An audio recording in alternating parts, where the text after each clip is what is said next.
Comes as non-profit organizations call on the international community to pay more attention to the Northeast African nation amid ongoing fighting between the army and the paramilitary group.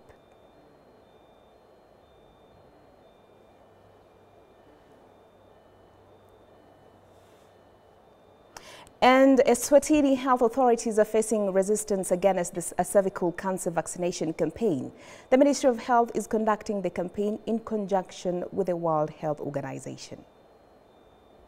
A vaccination campaign in Eswatini aims to protect schoolgirls against the human papilloma virus, or HPV. The virus can lead to cervical cancer, the most common cancer among women in Eswatini.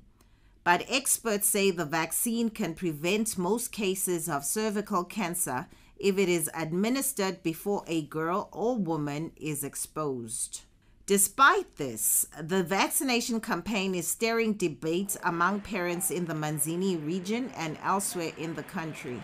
Some say the government did not provide enough information when it launched the program in June 2023.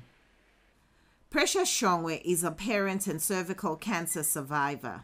I am well versed because I work in the health sector, but I still feel like I still have other certain questions as much as I support it, especially for other parents, because a lot has been said, a lot of myths that are still ongoing, and parents are not given a chance to ask questions. Even the girls are also not given a chance to ask. The Ministry of Health is running the campaign in partnership with the World Health Organization, WHO, and Gavi, the Vaccine Alliance, which provides funding for vaccines for children in poor countries.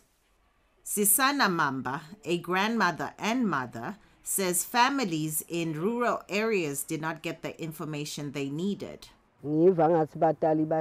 I only learned about the vaccination program from the school, and then the following week I was handed consent forms to fill and sign for our children without adequate education on the matter.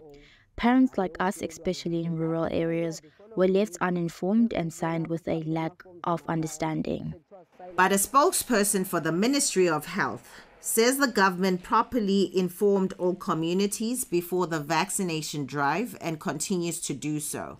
We continue to educate communities, we continue to educate parents, and we engage in community dialogues in terms of the importance of taking the HPV vaccine.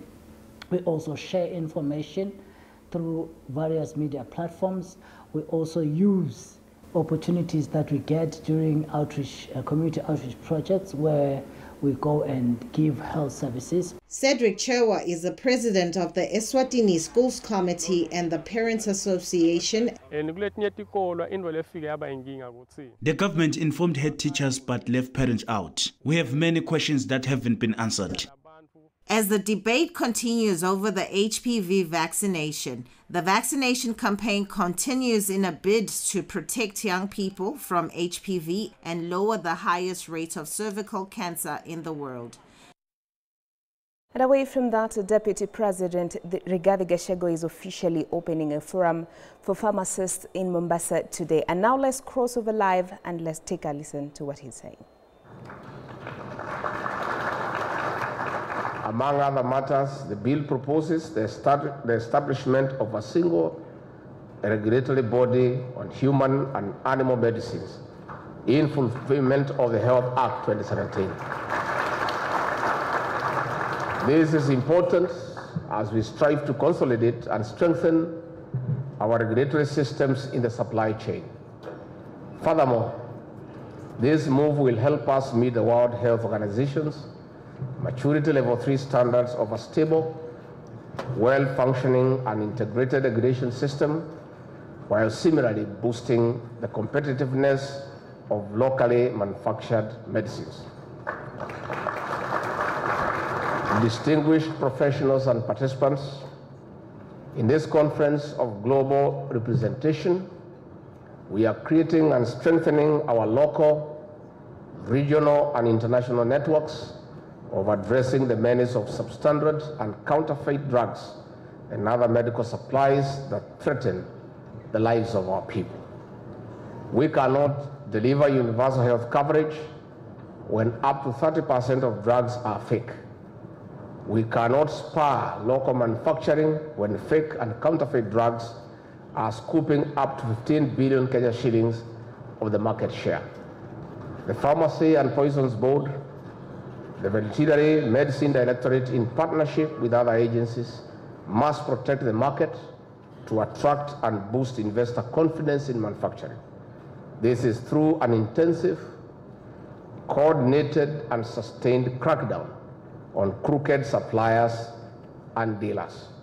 I hope they are not in this conference. This will drive economic growth in diverse ways. Furthermore, a vibrant manufacturing sector will reduce our dependence on imports, enhance self-reliance, besides propelling us to a net exporter of medicines, especially to our African sister states. This is how we'll take a bite of the over $2.6 trillion annual expenditure of our continent, which currently imports between 70 and 80% of medicines, with Kenya spending up to $550 million annually in importation. A strong manufacturing sector will remarkably reduce foreign currency expenditure. Additionally, this will build and fortify the supply chain resilience and reduce the negative impacts of global disruptions as witnessed during the COVID-19. Distinguished professionals and participants, the fight against fake and counterfeit drugs goes hand in hand with the... Well, and with that, we've come to the close of K24 Newscast. Up next, we have the latest sporting action in Jungla Sporty. My name has been Tura Kombok and our sign language interpreter has been Evelyn Mungui. Do have yourself a good afternoon.